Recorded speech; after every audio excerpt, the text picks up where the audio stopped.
You wanted the best. You've got the best podcast, the hottest podcast in the world. The Chris Voss Show, the preeminent podcast with guests so smart you may experience serious brain bleed. The CEOs, authors, thought leaders, visionaries, and motivators. Get ready. Strap yourself in. Keep your hands, arms, and legs inside the vehicle at all times, because you're about to go on a monster education roller coaster with your brain. Now, here's your host, Chris Voss. Hi, folks. Voss here from thechrisvossshow.com. There you go. Welcome to the big show. We certainly appreciate it, family and friends. As always, the Chris Voss Show is the family that loves you but doesn't judge you, at least not as harshly as your mother-in-law does, because she never liked you anyway. And there's probably no hope. But to get on a good site, tell her to go to goodreads.com/Chris Voss, LinkedIn.com/Chris Voss, Chris Voss One, the TikTokity, and all those crazy places on the internet. Today, an amazing young man on the show with us today. He's going to be talking to us about his new book that just came out October 14th, 2023. Brian T. Bradley is on the show with us today. His new book is called Overexposed: How to Create Iron-Clad Protection for Your Wealth and Make Assets Untouchable with a Hybrid Trust. We're going to be talking about as well as insights there, what went into it, and some of his mindset behind it. And keep in mind, this is unlike my book that I wrote called Overexposed, about my years of streaking in New York City in an overcoat. So no one wants to see that book. Welcome to the show. How are you, Brian? I'm doing great, Chris. Thanks for having me on. I think it's going to be a lot of fun. We're going to have a lot of important things to go over and talk about and keep it lighthearted. Some myth busting, and well, we're not going lighthearted, man. We're punching with questions, man. That's good. We're going deep. We're going jiu-jitsu with it. We're going jiu-jitsu deep. We got a lot of style. Prison style. You got a lot of jiu-jitsu awards behind you there too, as well. Yeah, absolutely. So, a hobby turned into a passion, which turned into a world championship. And congratulations. You're going to do something, you might as well go all in, right? And so there you go. Same thing with the book and same thing with jiu-jitsu. And, I'm going to be flying out actually this weekend for a national competition. So we'll see how that goes. There you go. If you're going to do something, go all out. That's what I say about my OnlyFans site. So, Brian, you're a nationally recognized asset protection attorney. You've been sought after for your expertise and insights, appearing as a featured guest on prominent shows, including The Chris Voss Show, The Chris Voss Show, and The Chris Voss Show. I'm just going to skip all the other mentions here, the plugs. You're recognized for your excellence in the legal field, your accolades. You've been named the Best Attorneys of America's List 2020, consecutively listed in Lawyers of Distinction list for 3 years running, Super Lawyers Rising Star, America's Top High-Stake 100 Litigators list, the 2017 Law Firm Award, and #1 bestseller of Overexposed. So you're doing so much. Give us a 30,000 overview of what this new book is, what's inside. Yeah, the 30,000 foot view here is that our tort system is out of control. Our legal system is a mess. And, what is the goal of most people? Build financial freedom, right? So we're working hard. We're trying to find investments, make some money, find some maybe in real estate. And next thing you know, don't want to lose it from a lawsuit, predatory legal system. So what do we got to do to protect ourselves from it? The sad part is what made me write the book is that there was no horn book on over what is even asset protection. And then when you tried to piece together what this information even was, you would find one piece of a pamphlet or book on LLCs, one on something else. And as people were searching around for information, I would get clients calling saying, we can't find any resources on this versus someone just pitching something for me to sell. So I realized there was a need for an overall educating book for people to just go out and understand the overall landscape of what is asset protection, the different tools, and why we even need it. And so I'm like, well, the book's not there. I'll go out and write it. I've been talking about it long enough. So let's just put the product out. There you go. And not a lot of people get into this understanding of this field of protecting their assets and different variations of trusts and things like that. Why do you think that is? Why do you think people don't know more about it? Yes, that's a great question. And I think about it a lot. I think I equate it to mortality. We don't go and get revocable living trusts or estate plans almost until it's too late. Or, excrement, grandpa died. Did he get a trust? No. Why? Because we generally don't want to think about the bad or mortality. And then next thing you know, something happens. Same thing in the world of asset protection. We're accumulating, we're buying, we're creating partnerships. We're in this gather stage. oh, shoot, I just got sued. Now what? Can I go protect myself? And then unfortunately, then the people call attorneys like me. And the answer is, I'm sorry, you had to create the system in place beforehand, not after the fact, because it's all preventative planning. And so that's one of the reasons why. And I think there's an education gap as well. When you call and talk to an attorney, there's not very many asset protection attorneys. Most are estate attorneys, business attorneys, contract attorneys. They don't exclusively practice in this area of law. We're not taught this in law school. We don't have to take this in the bar exam. Your CPA is not an attorney. They're talking about taxes. So as you're trying to protect yourself, there's not much resources and people knowledgeable to go to. And when you call your attorney, you think it's kind of like a one-stop shop, like your doctor, right? But unfortunately, there's niches and specialties, and not everybody specializes in that area of law. Very true. And I know from my past, talking to trust attorneys, some of them, they do a lot of counsel for the rich people. Rich people spend a lot of money to figure out trusts and protecting their assets. And so sometimes they get expensive. Like I remember someone a long time ago wanted to set up a trust for our companies, and they wanted $5,000 a pop. And we were like, okay. Yeah, and it just depends on what type of trust that you're looking at and what the client's goal is. An estate plan attorney, for an estate plan, no, I wouldn't think it'd be that hard, that much. For an asset protection trust, completely different types of trust. You're going to be looking at $12,000 to $30,000, depending on the client profile, really, and what they have, what assets they have, and how strong it needs to be. So it's going to vary, but that's a great point you kind of brought up, though, is yes, the rich do it, but it's not just for the rich. Generally, the clients that need it are your neighborhood millionaire next door who's, a working nurse, firefighter who invested in some real estate, self-planning their retirement. Next thing you know, they need to protect the assets because that's what they're going to be living off of as they get older. So we need different types of trusts, not estate planning trusts to worry about probate, passing it on, death taxes. We need to protect the assets while you're living. Yeah. And everybody, no one thinks they need an attorney till they need an attorney, right? No, and that's the sad part about the asset protection world is once you realize you need an attorney, it's generally because, oh, God, I got sued. At that point, it's too late. It's just like trying to get insurance on your house after the house burns down. You got to think about it beforehand. There's nothing nicer, too, than having that asset protection. I remember when we would get shakedown lawsuits with our corporations, they were C Corps. And I remember one of them said to us, I'm going to get your house and your cars and your money. And I was like, good luck with that. You're going to have to pierce the corporate veil, and we already know that game. And so they were pissed because they actually thought that they basically didn't do their homework to see that we were a C Corp. Well, and that's part of the game, right? Is then looking at, okay, you may even have a valid lawsuit, but most of them are predatory. Yeah. And so when someone is trying to, prey on you for money, or they may have a valid claim, but then it's how much can you actually get access to? And depending on the business entities and the type of system you have in place, when I was doing a lot of plaintiff work, trial work, that's the first thing I would look at. Yeah, you may have a very valid claim and it may be worth $1 million in a judgment, but if the person I'm suing, I can't get access to the assets for executing the judgment on, I can't take your case because I'm going to end up going bankrupt. Yeah. That's the thing that's so important.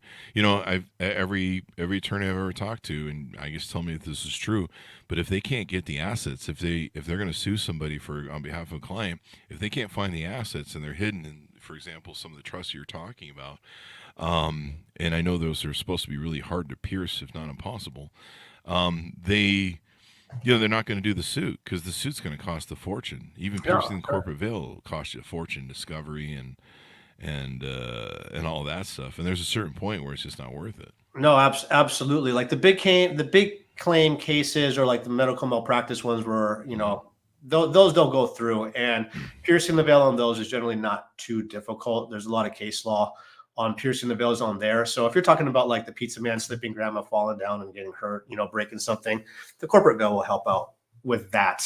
If we're looking at just holding real estate into a holding company, for example, and then you're getting sued, the veil will probably be pierced, depending on where you set them up. And every state's going to be different, right? Some states, Arizona, Nevada, Wyoming, have really strong charging order protection, kind of like what you're hinting at. Some of them suck, like Oregon, California, East Coast, West Coast. There's no protection with those LLCs. So that's why we add more layers as we go along. Yeah, and I remember we had a courier company, and so they were talking about individually taking the cars and putting them into trusts. because if one of those cars hits someone and it caused an injury, we could lose our whole company. And so putting them into different things. So through the title of your book, you talk about what a hybrid trust is. Yeah. So tell us what a hybrid trust is, maybe how it's different than other variations of trust. Yeah, absolutely. So when you think about the world of asset protection, right, like we're going to have different layers first. So when you start thinking about it, think about winter, you're going to have like a base layer. That's going to be like an LLC, like the thin shirt on your skin. Mid layer will be like a management company, like a merino wool sweater, cardigan. For your asset protection trust, that's the third layer. The third layer, the really bad weather layer, that's going to be your asset protection trust. When we talk about trust, like we were hinting at, they're not all the same. You got your estate plan. That's going to be for when you die to pass assets on, or the revocable living trust, avoid probate. Asset protection trusts are completely different. You can either create them offshore, onshore. The strongest one in the world was created in 1984, the very first to market. That was the famous Cook Island Trust, the unstoppable, unpenetrable trust. Pros of that, super strong, statutory non-recognition, but con, very, very expensive, a lot of IRS disclosures.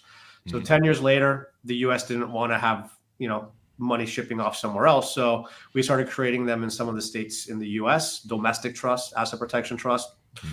Pros of that, cheaper to start. Right, you're not talking about like 50,000 to start. You're generally talking about 12,000. Con is they're not very effective. Unfortunately, over the last 10, 15 years now, we've had a lot of case law, even states that recognize them, just completely piercing them. Wow. So the hybrid trust came about 30 years ago, which is just like a hybrid car, right? We're combining the best of both worlds. Take the strength of the offshore trust, domesticate it through the IRS, so it's cheaper and no IRS compliance. And now you have the best of both. And that's kind of like falls in the middle price range, generally around like 23,000 to set up. Wow. And that's what a hybrid bridge trust is. It's the most flexible, strong trust. I think the offshore purely is way overkill for 99.9% of people. And at the end of the day, I can't condone using a domestic trust and spend $12,000 on something that then is being found out to not be very effective. And so, like we're starting to find more and more people just buying false sense of securities, right? Well, I got my trust, I'm good to go. And the next thing you know, you get sued and you find out that you got pierced and it's not working. That's the last position you want to be in. Yeah, because then you're just as open to everything as possible. The nice thing is people can buy your book for $17.95 instead of paying $50,000. So there you go. There you go, and then you can learn about the whole world right there. Great investment. There you go. So what would I put into a hybrid trust? What are some of the things I'm looking to protect as a person? Yeah. So what you want to protect, right, yourself is from risk. And so when we're looking at our assets, we're looking at different things like what is the asset class in? So is it a risky asset? What's a risky asset?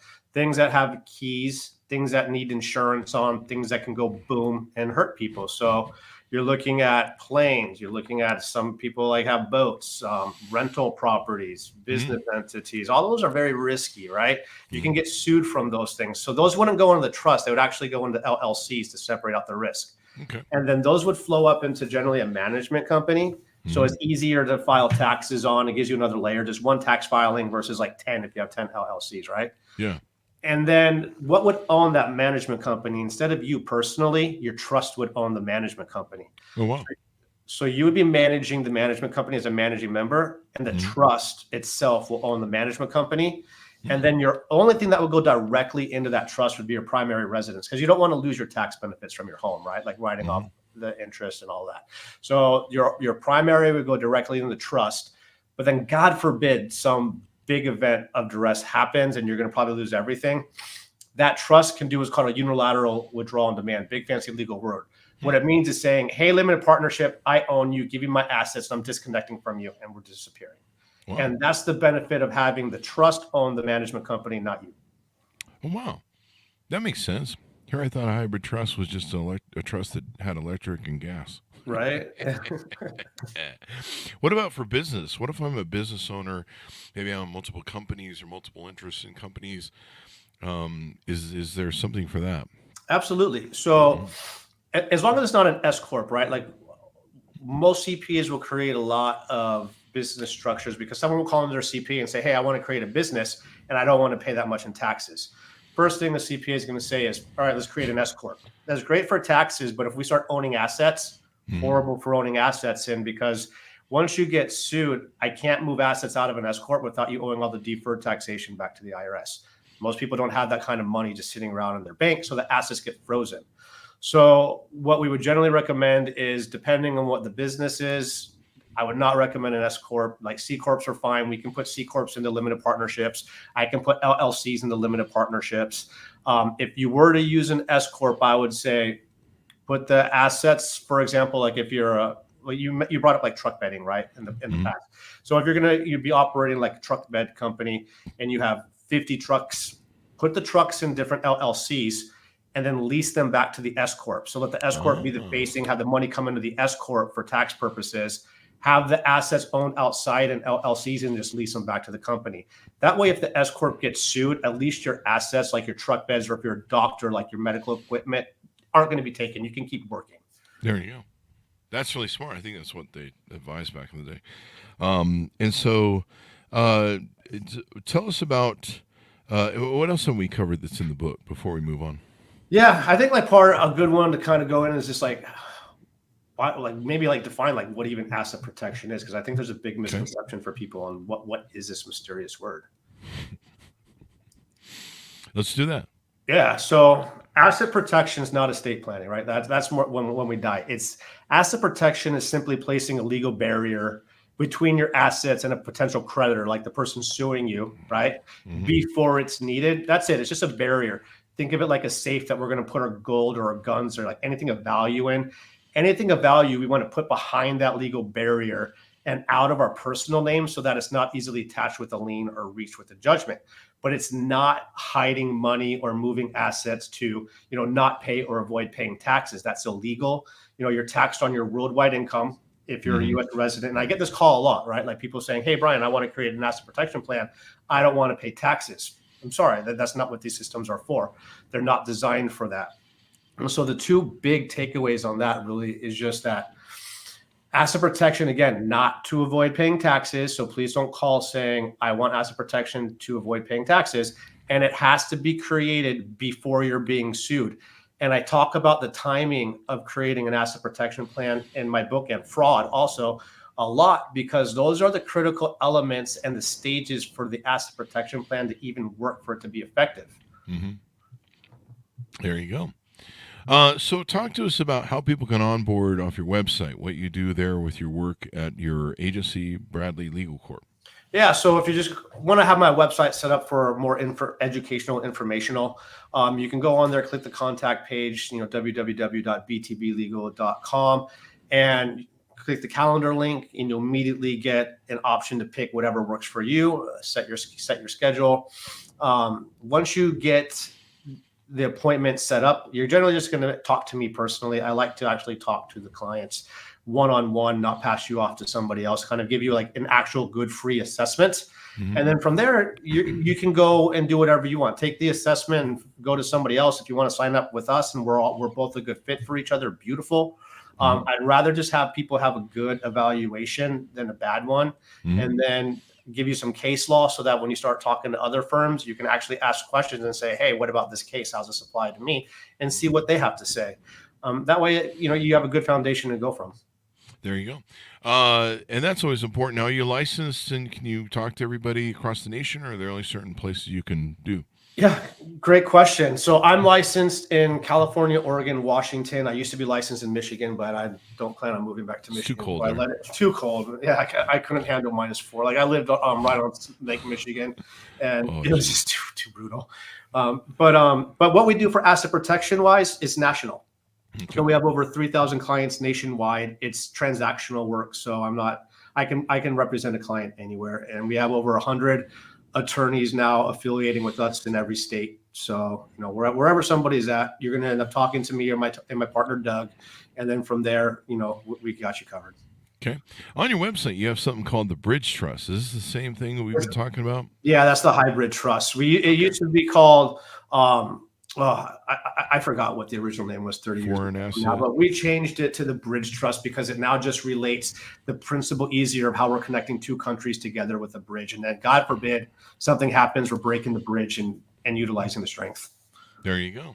There you go. That's important. So they set a lot of these up in Cook Islands? The Cook Islands, yeah. So you have different options to set up offshore. You can go to the Cook Islands, you can go to the Belize, you can go to the Caymans. So the question is like, all right, why the Cook Islands? Well, they were first to market, they're the best, and they're not considered tax havens. So you're not going to get flagged or dinged by the IRS and audited because of that. Oh. They don't even dip their toe in taxes. The issue when you go to, for example, like Belize or the Caymans, is that they're considered tax havens and people trying to hide money. So one, you're going to get dinged and most likely audited. And they have other trades. They have tourism, they have cane, sugar cane. They have other trade agreements with the US and the EU, which allows our legal system to get into those trusts. And then they always have to create a back door to the Cook Islands. So if you have to create a back door there, you might as well just use the strongest one there and cut out the BS. Is it going to cost more? Yes, but that's the strength of it. But like I said, do you want to go purely foreign? No, I'd rather it be a bridge trust or a hybrid. That way we have the strength in the back pocket, like a contractor building a house. We got all the tools. We just may not need to use them all the time. Let's keep the strength in the back pocket, domesticate it through the IRS. So we don't have to do the IRS disclosures, tax disclosures, FACTA disclosures. It's cheaper to maintain. And now we have a good working flexible trust. There you go. There you go. What haven't we covered and talked about in the show so far? I would say some of the misconceptions, like we were talking about, LLCs and veil piercing, but we didn't really get into, I think, what the problem with some LLCs are. Okay, let's do that. Yeah. So when we go back to that weather analogy, right? LLCs, layer number one, base layer. It's entry level asset protection. Generally, you're going to have 0 assets, maybe like 2 or 3 rental properties. We're just starting out. You're a greenhorn investor. You're just starting out your business. So there's a lot of confusion that comes into play on like, where do we even set these LLCs up in, right? We hear about Delaware, Wyoming, Texas, Nevada. And what we're talking about is charging order protection and corporate veil piercing, right? Like big fancy legal words. And so we have to remember first that LLCs began in the 70s. The goal was blending the elements of corporations and partnerships without the downside of double taxation, being taxed twice. Asset protection for LLCs was never the end goal. So by nature, they aren't actually that strong. And they tell us this straight up in their name, right? Like limited. They're not hiding the facts. And so one of the benefit is, we have this limited veil, right? The veil is better than nothing, but it is fragile and it can be pierced. Think of the veil like that thin, flimsy piece of fabric that covers a bride's face on her wedding day. It's not going to be a chastity belt. So let's say, for example, it's California real estate that you're owning and you're a California resident and you set up a Wyoming LLC. And then you go and you're holding like a key piece of California real estate in this Wyoming LLC. And you're paying California franchise tax on this out-of-state Wyoming LLC. What you've done is just convert your Wyoming LLC to a California LLC because you're doing business in the state of California. You're paying franchise tax in California. But if you ever have a liability issue in California, meaning a lawsuit, right? The judge in California is going to apply California law, not Wyoming law, because there's no legal nexus to Wyoming. There's no connection. And there's a really beautiful case law that just came out on this. It's a 2023 Supreme Court case named Mallory versus Norfolk, Norfolk. And this was where the Supreme Court upheld a Pennsylvania statute that forces companies to face litigation within its borders that it's registered to do business in. So I'm going to repeat that because it's actually really important. It forces companies to face litigation within the borders that it's registered to do business in. So state courts are now permitted to exercise jurisdiction over registered foreign corporations that are, let's say, holding your real estate. So you don't just take Wyoming or Delaware tort and damage and personal injury laws with you to other states. You can't just go and purchase other states' more beneficial laws. And the second part of it is actually really important because there's a big distinction between business law and tort law. You see, sadly, people confuse business law and contract law with tort and personal injury liability. So when we're setting up, a business and creating business contracts, or like Chris and I decide, let's go sell widgets, nationally, we can and we should include choice of law clauses and venue provisions. We see them in like every contract we ever sign, right? Saying what state laws are going to apply. That's completely fine. But when we're setting up businesses to sell, like widgets or a product in different states, we do want those good choice of law clauses because it's going to govern our internal disputes and affairs of our business. But when it comes to investing in, let's say, real estate, all right, and we're using LLCs as a holding company, that's not a business. When you get sued off of that property because of an injury, right, or your LLC gets sued, you're getting sued for damages from wrongful doings and big fancy word called negligence. That's not a business dispute. That's a tort liability. So you're completely talking about different areas of law.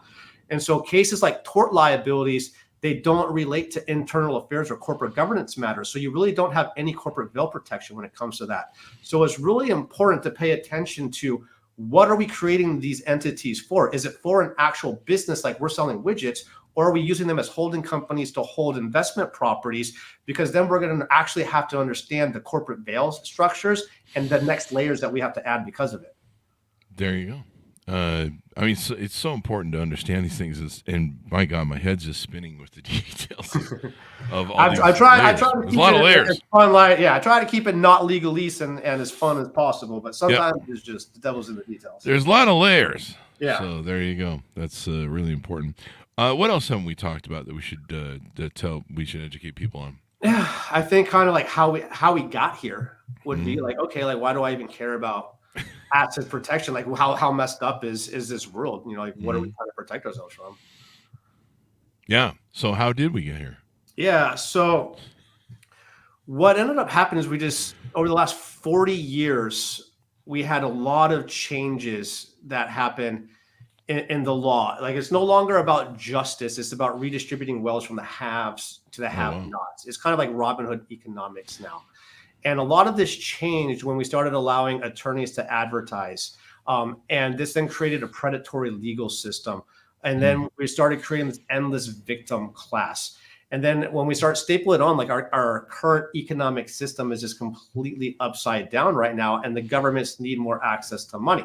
So what they're doing is looking for people who have more so that they can start taking it and then funding the government or funding other needs. And so it's basically coming after Robin Hood economics, your money that they're going to need. And so we have to protect ourselves from that.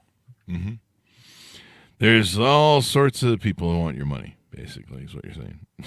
No, anybody, we have sadly created this victim class. If we take like a macroeconomic global look at things, like the big picture really is that on top of this destroyed legal and tort system that we have, we're living in this global financial system that has these structurally deep-rooted issues. And we got government-backed fiat currencies that are in question. This is also including the US dollar, right? Like the US is not exempt from any of this. And then monetary policy that we're living in right now, right? Inflate or die. And we got, again, governments looking for these deep and accessible pools of financing, meaning your money and your assets, and then financial repression, monetary and economic manipulation. So this is the world that we're investing in. And so we have to take all of this under consideration and then start creating the systems that are going to work to protect your assets for you. And there you go. Everyone wants your money. I mean, I've had money in my companies and got my shakedown lawsuits. I have people say, why are you suing me? Because you have money. It's just one of those things that comes with the territory. And people are like, well, you should have been a better person than people want to see you. I'm like, I don't think you understand how the world works. The harder you work, the more visibility you're going to have, and the more potential for other investments you're going to have. More investments means more risk. More risk is because your little red button on your back is growing. The bigger your red button gets, the more opportunity people are going to have to push it and see you. And you can even not be have very many assets. For example, you can be a new medical doctor just out of residency with an insane amount of school debt, wearing your nice white coat. The first thing, what did most doctors do once they get out of residency? I'm going to go buy my BMW or a Porsche. I'm going to go buy two because I've deferred long enough. And so now they're driving their BMW or their Porsche with their white coat. And next thing you know, they get in a fender bender. What's going to happen? I'm going to sue the rich doctor now. And you may not even have that much. Yeah. Yeah. Because they think they think you got money. And everybody wants to sue. Well, this has been really insightful. Anything more we need to tease out to people before we go? No, I think we've covered a lot. And from there, I would just say, if you really want to do a deep dive, pick up the book. If you want to, get a hold of me, feel free to reach out, and I'd offer a free 1-hour consultation. There you go. Free 1-hour consultation, folks. You can figure it out and get all the good stuff. Plus, you can order the book online. Give us your .coms and wherever you want people to find you on the interwebs. Yeah, so you can reach me at www.btblegal.com. Feel free to email me, brian@btblegal.com. And also have a new company that's getting set out, Bradley Business Consulting, where my fiance and I are combining both of our powers to help people leverage out and grow their leadership development using like DISC assessments, Hogan assessments, starting to optimize their talent more. So we're putting that out more. So if people also want some DISC assessments and help their company grow a little bit better and understand their personality indexes of themselves and their employees, that will be helpful for them as well. So you can jump on my website for there. I got all this information for you on the website, and feel free to grab a copy of the book. You can click the link on my website to get access to the book as well. There you go. There you go. Well, it's been wonderful to have on the show. Thank you for coming on. We certainly appreciate it, Brian. I appreciate it. Thanks for having me. There you go. Order the book wherever fine books are sold. Overexposed: How to Create Iron-Clad Protection for Your Wealth and Make Your Assets Untouchable with a Hybrid Trust, out October 14th, 2023. Thanks for my honest for tuning in. Go to goodreads.com/Chris Voss, LinkedIn.com/Chris Voss, Chris Voss one, the TikTokity, and all those crazy places on the internet. Thanks for tuning in. Be good to each other. Stay safe. We'll